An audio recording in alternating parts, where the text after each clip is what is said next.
যে নারী আজানের পর একটি দোয়া করবে ওই নারীর কপাল খুলে যাবে, আল্লাহ পাক রব্বুল আলামিন তার মনের আশাগুলো পূরণ করে নেবেন। মনে রাখবেন, আজানের সময়টা কিন্তু খুবই গুরুত্বপূর্ণ সময়। এই সময় কিন্তু আমরা অনেকেই দোয়া করি না, এই সময়টা হেলায় খেলায় নষ্ট করে দেই। আজান দেওয়ার সাথে সাথে আমরা আজানের জবাব দেওয়ার চেষ্টা করব, এবং আজান দেওয়ার সময় কিন্তু আল্লাহ পাক রব্বুল আলামিন বান্দার দোয়া কবুল করেন।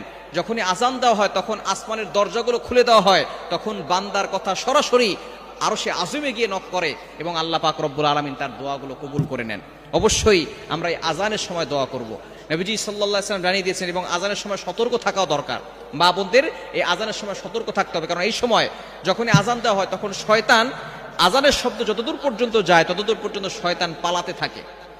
হাদিসের ভিতরে আসে শয়তান পালাতে থাকে, এবং কুকুর এই শয়তানদেরকে দেখতে পারে, যার কারণে কুকুর ঘেউ ঘেউ করে আওয়াজ করে। দেখবেন আজানের সময় অনেক জোরে জোরে আওয়াজ করে কুকুর, কেন? তারা শয়তান দেখতে পায়, যার কারণে তারা এইভাবে আওয়াজ করে। এই সময় নারীরা চুল খোলা রেখে ঘর থেকে বের হবেন না। আজানের সময় চুলটাকে ভালো করে আটকে রাখবেন এবং সব সময় পর্দা করার চেষ্টা করবেন, কারণ একটা চুল যদি পরপুরুষ দেখে 70টা সাপ হবে এবং আপনাকে কামড়াবে কিয়ামতের ময়দানে। এই জন্য চুল যাতে করে কেউ না দেখে সে বিষয়ে অবশ্যই খেয়াল রাখতে হবে। চুল যাতে করে কেউ না দেখে সে বিষয়ে খেয়াল করবেন, এবং আজানের সময় চুল খোলা রেখে বাসার ছাদে আপনার মেয়েকে পাঠাবেন না, বাসার ছাদে আপনার স্ত্রীকে পাঠাবেন না, ঘরের বারান্দায় যেতে দিবেন না, কারণ এই সময় যদি কোনো শয়তান সে নারীকে দেখে নারীর প্রতি বেশি আকৃষ্ট হয় এবং ছোট বাচ্চাদের প্রতি অ্যাট্রাকশন দিয়ে থাকে, আসর করে থাকে। এই সময় চুল খোলা রেখে ঘর থেকে বের হবেন না, ঘরের বারান্দাও যাবেন না, মাথায় কাপড় দিয়ে রাখবেন।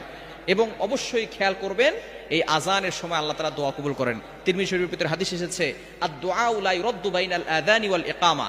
আজানের পরে যেহেতু আসমানের দরজাগুলো খুলে দেওয়া হয়, ইকামতের আগে, আজানের সময়, আজানের পর থেকে ইকামতের আগে মধ্যবর্তী সময় দোয়া করে আল্লাহ তাআলা সেই দোয়া ফিরিয়ে দেন না। এজন্য এই সময় দোয়া পড়বেন। একটা দোয়া আছে, নবীজি সাল্লাল্লাহু আলাইহি ওয়াসাল্লাম জানিয়ে দিয়েছেন, দোয়াটি হচ্ছে বুখারী শরীফের হাদিস, অন্যান্য হাদিসের কিতাবের ভিতরে এসেছে, আল্লাহুম্মা রাব্ব হাযিহিদ দাওয়াতিত তাম্মা ওয়াস সালাতিল কায়িমা আতি মুহাম্মাদানিল ওয়াসিলাতা ওয়াল ফাদিলা ওয়াদ দারাজাতার রাফিআ ওয়া বা'আসহু মাকামান মাহমুদান আল্লাযী ওয়া'আদতা ইন্নাকা লা তুখলিফুল মিআদ। এই দোয়াটা